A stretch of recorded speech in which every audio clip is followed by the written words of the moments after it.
One of my favorite movies is Hoodlum, and in that movie there was a scene between Lawrence Fishburne and Andy Garcia where Lawrence Fishburne said, when you don't know, you don't know. That is a reality for many of us when it comes to finance. When you don't know, you don't know. So how do you change that? Well, my next guest has actually been doing that. She's actually been going on the road dealing with the issue of financial wellness, trying to help folks out. She is Marsha Barnes. She renovated an old school bus and created the Finance Bar, which serves as a mobile hub in which she delivers financial counseling to schools, corporations, and community events. She joins us right now. Marsha, how you doing? I can't hear you, so hopefully, guys, let's get the audio straight. Marsha, can you hear me now? I can hear you. All right, then. So where'd you get the idea to convert this bus and take it on the road? Yeah, sure, Roland. So I live in Charlotte, North Carolina, and for many people, you may be aware that Charlotte is like the second largest capital of financial institutions here. But what I identified very quickly is that while we had a lot of banks and financial advisors around town, what we did not have was someone to communicate to our community about the importance of how to handle money. Food trucks are very large here. We have fashion mobile boutiques. So I figured if they could put food on a truck, I can put finances on a bus. And that's exactly what I decided to do. Well, and the thing is, again, as I said, when you don't know, you don't know. So, I mean, how many people do you encounter when you give them this advice, they go, I have no idea what you're talking about? Yeah, they don't, Roland, because we typically go to work to make money, to pay our bills, but many people don't go to work to save money. And another thing that I also identified quickly, Roland, is that if you ask people how much money do they earn, they can quickly tell you. But many people simply have no idea of how much money it really costs them to live. So that's where the problem resides, is that when we get these jobs, many people make great incomes and they simply don't know how to handle that money. And that's when you run into the paycheck to paycheck mentality. When you offer this advice and counsel, first of all, how long are the sessions? How long are you talking with people? I guess I'm thinking about when you go to the Apple store, the Genius Bar, you got 15 minutes. Mm-hmm. Tiffany's familiar because she never can figure out her iPad, so she's always. Who has 5 devices? Right, because I know how to use all of them. And so, talk through the process. How does it work? So typically, Roland, what happens is that either a college will hire me out, or an organization, or it could be, a major corporation to either speak with their employees or their college students. And those sessions could be between 15 to 30 minutes, Roland. But in addition to that, I also do speaking engagement, which are typically longer than that, workshops that are 2 hours to an all-day long workshop. And what the goal is not to just give them, when I have someone on the bus, to give them typical information, Roland. It's to give you an opportunity to ask questions that you have no answers about. So let's say it was you and your problem was your credit. Then what does that conversation look like? Or if it was debt management that you had a problem with, the goal is to always answer their unique questions, not just a workshop to give them information that anyone could use, but how can this really help you? And then you take that information home and apply it. Joining right now, folks, joining our panel is Karen Maria Alston, founder and CEO of the Spectrum Circle, along with Tiffany Lofton, Eugene Craig, as well as Avis Jones DeWeaver. Karen, you got a question? First of all, this is an amazing concept. It's wonderful. I'm so happy that you're down in Charlotte doing this.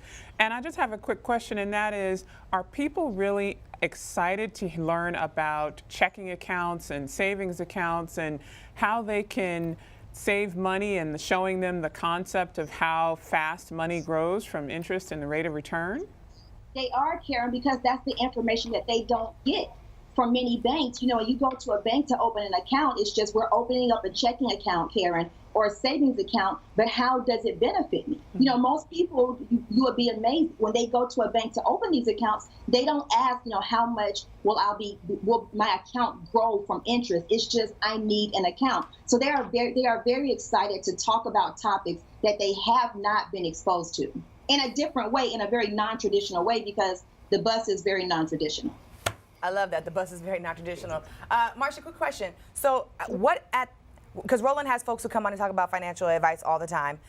What is the earliest age that folks should be investing in their kids to ask questions about finances? And how early should they start saving? So do you go to elementary schools? Do you go to middle schools? At what part should we start? In the womb? Go ahead. Unless their Go parents don't ahead. have money. Yeah, for real. And what should they be doing, right? I actually agree with Roland in the room is to read them little finance books. But in all seriousness, I would say that it definitely should start at elementary level. As soon as you're able to take your kid to the grocery store with you and they start picking up cereal or different things that they want to buy, you can expose them to very simple concepts of how much things cost. And you ask, how do you do that? You could get mason jars, very simple jars, and allow your kids to learn about savings, giving, and then paying things out or doing things that they want to do. So if you give them a $1 allowance or whatever that looks like, you just teach them simple concepts. So if it's savings, you're automatically teaching them about savings accounts. If it's giving, that could be given to charities, paying tithes, whatever that looks like for your family, and then whatever they want in a jar. So you're teaching them that money is not about just to pay your bills. It's also about enjoying life. So I would definitely say start when they are in elementary school. Absolutely. Well, once again, I want to congratulate you on this wonderful concept. You know, one of the most disturbing statistics I've read is that over 60% of Americans don't even have $500 that they can access in case of an emergency. So in terms of not only providing sort of basic financial advice or information, what type of conversations are you having with people around building wealth? So that we can have wealth as a community, not just for having a little something stashed to the side, but having money that we can accumulate, that we can transfer from one generation to the next. Absolutely. So I look at finances as just like going through grade school. You have elementary school, you have junior high, you have high school, and then you have college. The concept of money is very similar. So it depends on where we're starting at. So if we're talking about building wealth, then that may be when you're in the college level, you're about to graduate, when you very understand how does investing look, when you do have some of those basic concepts under control. You know, many people want to jump into the world of investing because investing sounds a little bit more sexy than paying off debt.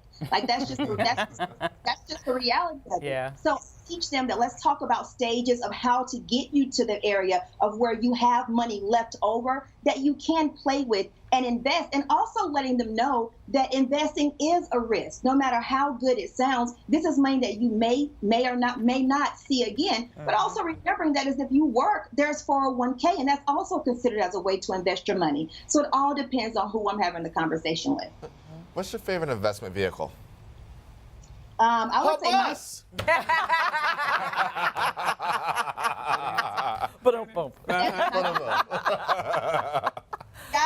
How did you know, Roland? But it is that's true for me. You know, for me not knowing when I was younger, now I know that I can build a small business myself, purchase something like my bus, and watch it grow, watch it help my family to grow wealth from simply having an idea to buy a bus. So I never want people to think about investing in traditional ways of only stocks and bonds or things that we heard from our parents or our grandparents talk about. There are tons of ways to be able to build wealth, and it may not look like what you've heard about years ago. And I think that's why it's very important to have different mechanisms like the finance bar to teach you things in a way that will help you to better understand it. But for me, it's definitely my bus. Where are you headed next?